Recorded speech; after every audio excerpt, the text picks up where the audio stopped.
क्यों रखा शिव जी के ऊपर काली माँ ने पैर। वीडियो को बिना स्किप किए आगे तक ज़रूर देखें और मेरे चैनल को लाइक और सब्सक्राइब करके मेरे 1K सब्सक्राइबर करने में मेरी ज़रूर हेल्प करें। प्राचीन काल में राक्षस अपनी तपस्या के बल पर ऐसी शक्तियाँ प्राप्त कर लेते थे जिनके सामने टिकना देवताओं के लिए भी मुश्किल हो जाता था। राक्षस अपनी शक्तियों का प्रयोग करके आतंक और भय फैलाते थे।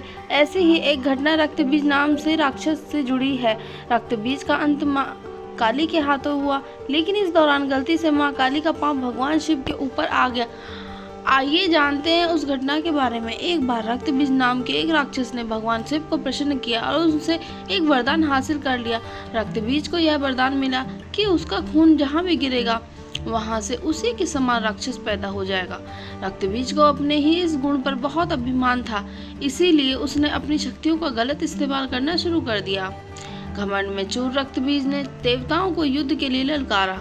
देवता रक्तबीज से लड़ने के लिए आ गए, लेकिन जहां भी रक्तबीज का रक्त गिरता वहां से एक और रक्तबीज पैदा हो जाता।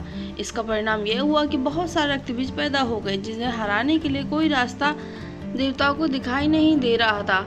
घबराकर सभी देवता माँ दुर्गा के पास पहुंचे और अपने प्राणों की भीख मांगने लगे। माँ दुर्गा ने रक्तबीज के वध के लिए काली का रूप धारण कर लिया। रक्तबीज को देखकर माँ काली क्रोध से भर उठी और अपने जीभ को इतना फैला लिया कि सारे रक्तबीज उसमें समा गए। अब जहाँ भी रक्तबीज का रक्त गिरता माँ काली उसे पी जाती।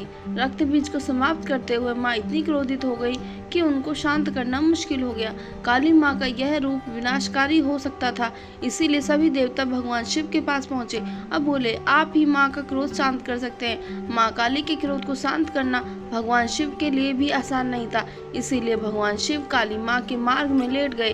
क्रोधित माँ काली ने जैसे ही भगवान शिव के ऊपर पांव रखा, वह झिझक कर ठहर गईं और उनका गुस्सा शांत हो गया। इस तरह भगवान शिव ने देवताओं की मदद की और महाकाली के गुस्से को शांत किया, जो सृष्टि के लिए भयानक हो सकता था।